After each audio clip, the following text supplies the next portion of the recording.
Welcome back to Piers Morgan Uncensored. Thanks for bearing with me whilst Piers is on holiday. Rosanna Lockwood back in the studio for you for the next few days. Now, we are back to talking about former President Donald Trump, because when he became president, he revelled in surrounding himself with a coterie of hangers-on, advisors and Secret Service. But entering the courthouse yesterday, look at him here, he struck a lonely figure. No one to even open a door for him. Bet he didn't like that. In times like these, most of us would turn to family. But one person noticeably absent from his side yesterday, his long-standing and some might say long-suffering wife, Melania Trump.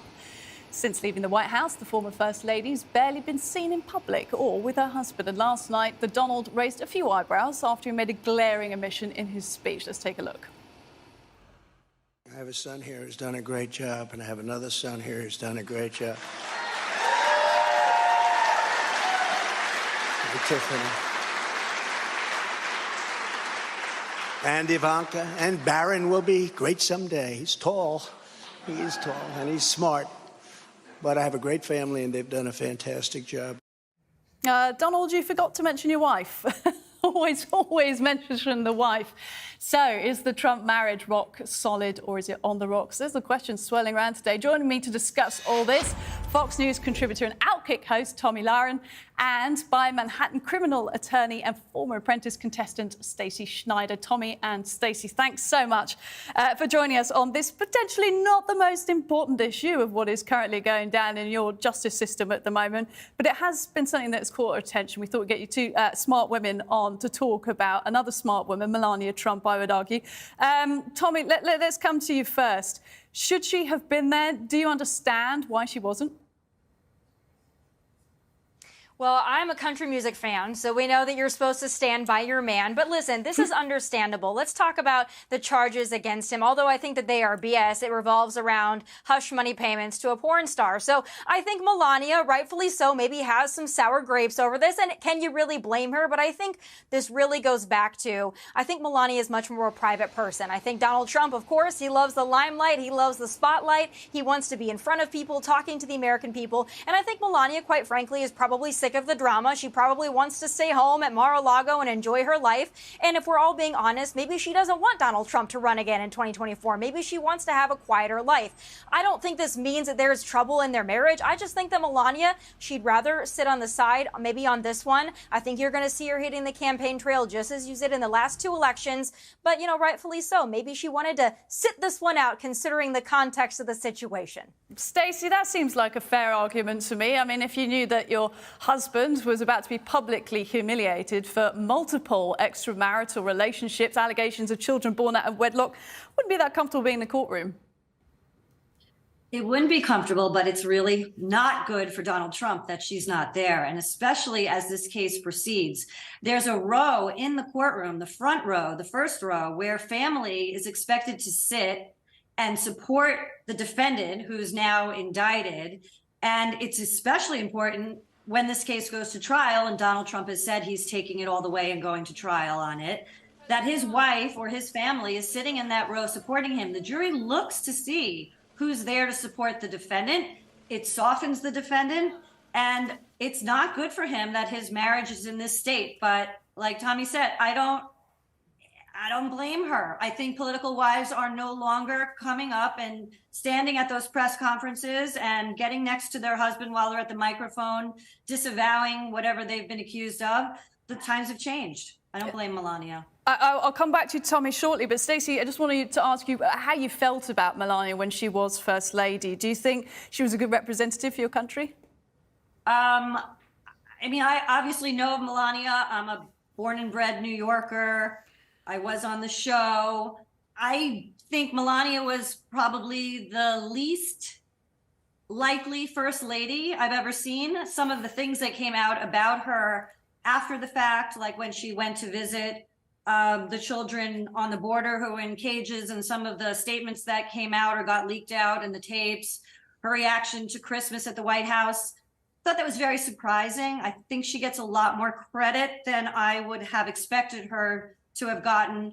And I think she's getting the credit just because she's the wife of Donald Trump and people support Donald Trump. Appreciate you giving your views there. Tommy, coming to you then. Do you think it's sort of silence is golden when it comes to Melania? She's not been the most vocal, the most outspoken First Lady. She did do a few sort of causes and a few photo ops and things like that. But do you think she played a smart move by just being very quiet and now very absent? That's her personality, but I'd like to go back to her getting more credit than she deserves. I mean, you've got to be kidding me here. Every other First Lady has been put up on a pedestal on the cover of Vogue, and you have an actual model who was completely snubbed and looked over. So I completely disagree with that she got more credit. She got far less credit than she deserves. She's a smart woman. She doesn't like the attention. She doesn't like the spotlight. She has that ability to maybe not put herself in the spotlight. That is every bit her right. But again, because this case is such a sham anyway, going back to this point about how the jury is going to look and see if she's there. This case is such a nothing burger and such a waste of time. I don't think that's even going to factor in. This is a witch hunt against Donald Trump. I think his family supports him, whether it's in front of the public eye or not. I think he has the support of the entire Trump family. Stacey. And millions of Americans, by the way. I have one comment about that. I don't think it's really that important whether or not our First Lady makes the cover of Vogue or doesn't. That kind of disrespect, I don't really consider that to be much to make anything about. It's a little bit embarrassing, actually. But I'll tell you something about the case. Now, the indictment, I originally felt yesterday when the indictment was released and I read the bare bones indictment, and all of the legal pundits have been talking about it's so bare bones, there's nothing there, there are no surprises. Well, I feel differently now about it. I am surprised. I read the DA's statement of facts, which were released, and those are the facts that are backing up the reasons why they feel they can meet the elements of this crime, which is 34 counts, felony counts of falsification of a business record. I was pleasantly surprised, not because I don't want to see someone convicted of something they didn't do, but because if he did do what they're accusing him of, they actually dotted their I's and crossed their T's very well. And that's laid out in the statement of facts. There's evidence listed in there that we weren't really made aware of. Even yesterday, when the district attorney got up and had made a press conference and basically stated what his case was, it sounded weak. It sounded not good. It sounded like, sort of a frivolous prosecution. But if you look at the statement of facts and you see that there are phone calls, there are business ledgers, there are checks, there are things being issued in and out of the Donald J. Trump revocable trust. There's conduct that affects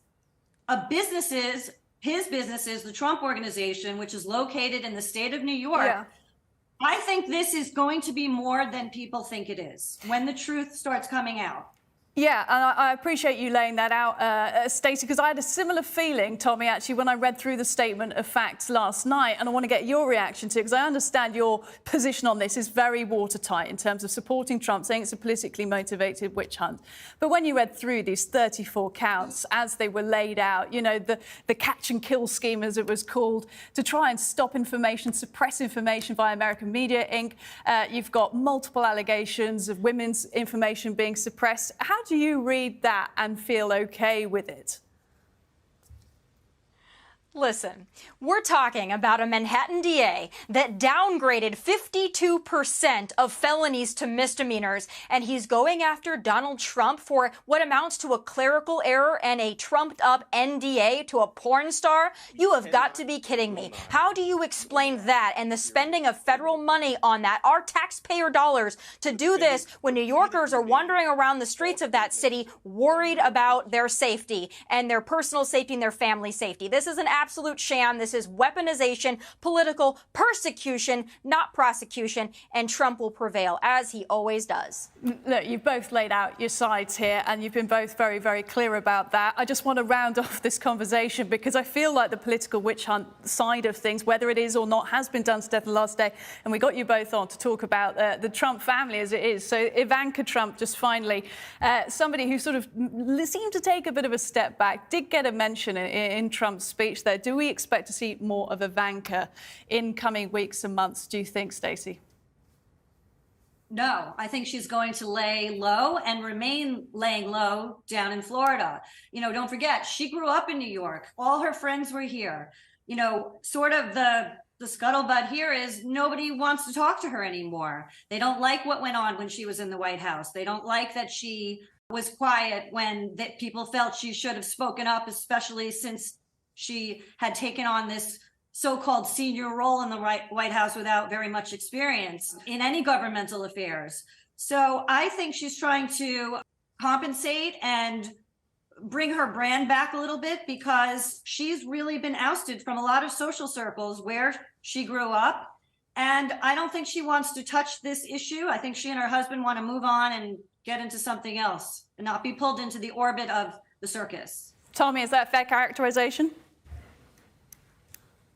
Well, I disagree that she left New York because she's embarrassed. A lot of people left New York and because it's a hellhole to live in. A lot of people moved to Florida because they have a great governor and a lot of freedom. So that's beside the point. But I will say this. I think Ivanka has other aspirations. Maybe she doesn't want to be in the White House again. Maybe she doesn't want to be in the political arena. That's every bit her right. It doesn't mean she doesn't support her dad. It just means maybe this isn't the role that she wants anymore. I think we're looking far too much into this. I think the Trump family is behind Donald Trump, whether, like I said, whether they want to be out in the lights like Eric and Don, whether they want to be more in the shadows like Ivanka and Melania. I don't think this means much. Look, I wish we had time to get Stacey's response to your point about New York and your comments on New Yorkers there, but I'm sure we can guess what they would be. New York, one of the best cities in the world. Florida, a very nice place too. Thank you both so much, Tommy and Stacey, for joining us.